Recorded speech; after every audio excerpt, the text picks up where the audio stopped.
chefs and restaurants will quite often buy chickens whole and break them down into their different parts. And the reason to do that would be to get separate meals out of it, but also the breast and the leg, which is where most of the meat is, they're two very different types of meat and they cook very differently. We're going to go through how to break down a chicken with this beautiful, extremely sharp honosuki knife that we were given by our great friends at Kitchen Provisions, one of London's greatest shops, like a treasure trove for any kitchen enthusiast. And then we're going to make 3 really simple but super delicious meals that could see you through a week. When it comes to breaking down a chicken, it's quite straightforward butchery. There's a few little things to think about, but you're letting your knife do a lot of the work. Start with the legs, cutting through the skin. What this knife's not designed for is going through bone. What you do need to go through though is cartilage. And something sharp like this and sturdy, you can see how thick the steel is ideal for something like this. Pop out that little joint there.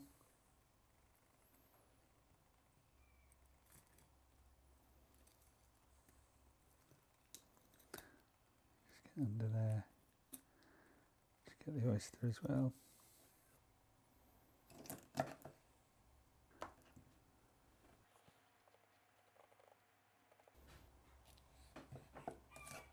Onto the breast. Just write that line down there.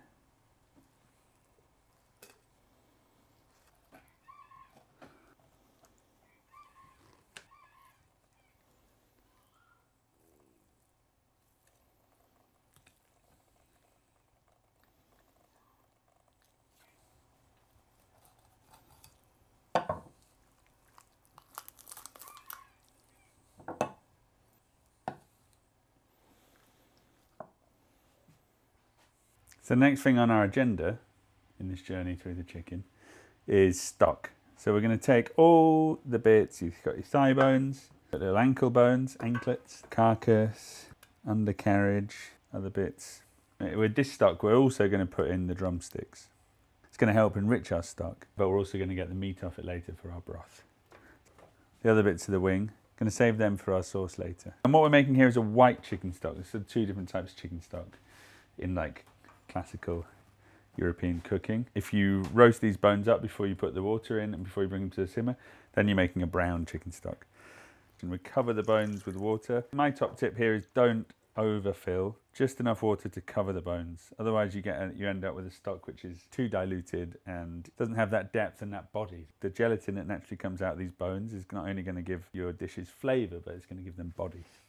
Bring it up to a boil. As soon as it starts boiling, turn it down to a simmer, and then after about 5 to 10 minutes of simmering, you'll notice bits of sort of foam and scum that have floated to the top. Skim them off with a ladle or a spoon. Beautiful white chicken stock. It's been simmering away for a couple of hours. We're going to fish out our drumsticks, wings, because there's good meat on there. In the end, I didn't put any aromatics or vegetables in there, just bones and a little bit of salt. And whilst there is meat on the rest of the carcass, I think that's really done its job in providing flavour for the stock, so pass that. That goes to one side.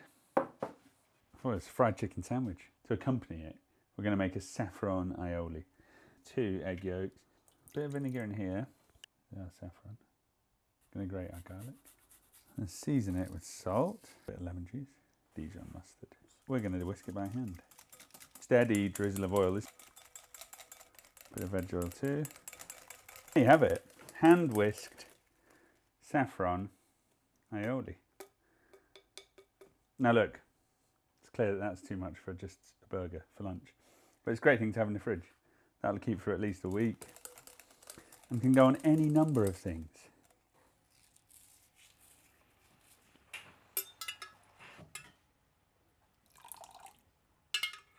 There's my buttermilk with a little bit of the gherkin marinade, gherkin brine.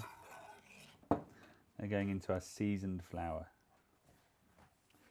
For me, a little bit of shredded iceberg is what you want. Buns have got our saffron aioli that we made earlier. Just going to give the buns a little toast. And see from that it's got a really good coating. We're going to deep fry the chicken. It's the business, right?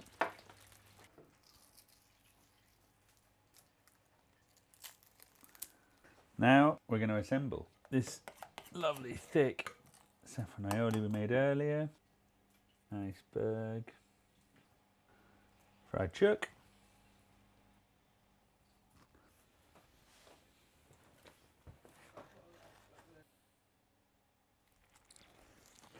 Well, it can't really be anything other than good, can it? Second recipe from our delicious chicken. We've made a stock, and now we're going to cook a really hearty, wholesome autumnal broth. Some beautiful diced vegetables, a little handful of barley just to give it a bit of substance and thicken it, and then that beautiful chicken stock. Not all of it, because we'll need a little bit of that for our sauce later, but most of that chicken stock. And then we're going to flake through the meat from the drumsticks and the wings that were in the stock. Going in with our turnips. A handful of barley.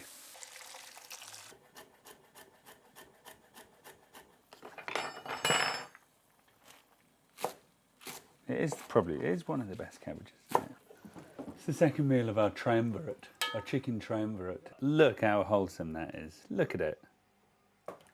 Chicken broth, barley, turnips, onions, carrots, cavolo nero stalks chopped through, leaves dropped in at the end, and then the chicken drumsticks and wings flaked through as well.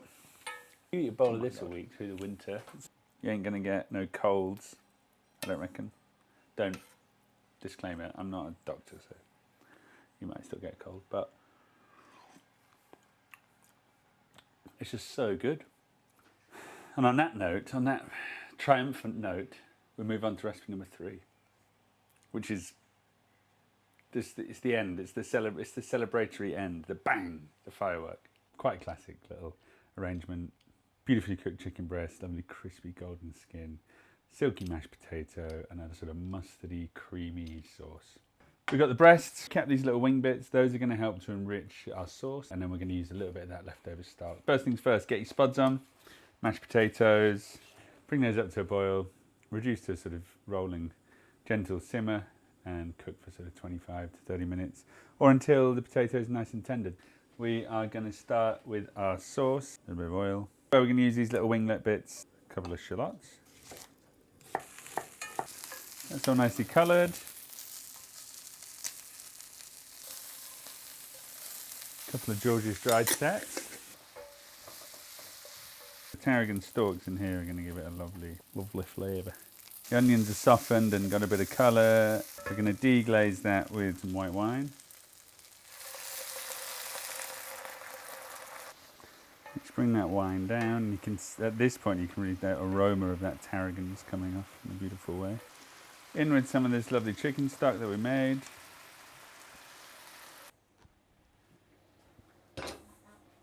Breasts. A really good season, so we're going to cook them skin side down in there over sort of a low to medium heat for about 6 or 7 minutes to get a really crispy skin. Then in with a couple of knobs of butter. We'll give it a little baste and we'll stick it in the oven to finish cooking. Probably need another 7 or 8 minutes in the oven. So, to your mash. Come as no surprise that we add plenty of butter, salt, I like a bit of double cream, milk is also acceptable. You basically want to work the dairy into that potato. Delicious. Stock's reduced, wine's reduced. This is the moment to add a bit of double cream, and we're going to add a good old spoonful of Dijon mustard. And then we carry on reducing that until it's luxurious, thick, silky little number, which we are going to pass off. Obviously it's got all the bones and the garlic skin and the herbs and stuff. Just push that through there. And take our chicken breast, which has been resting in the residual heat of the pan.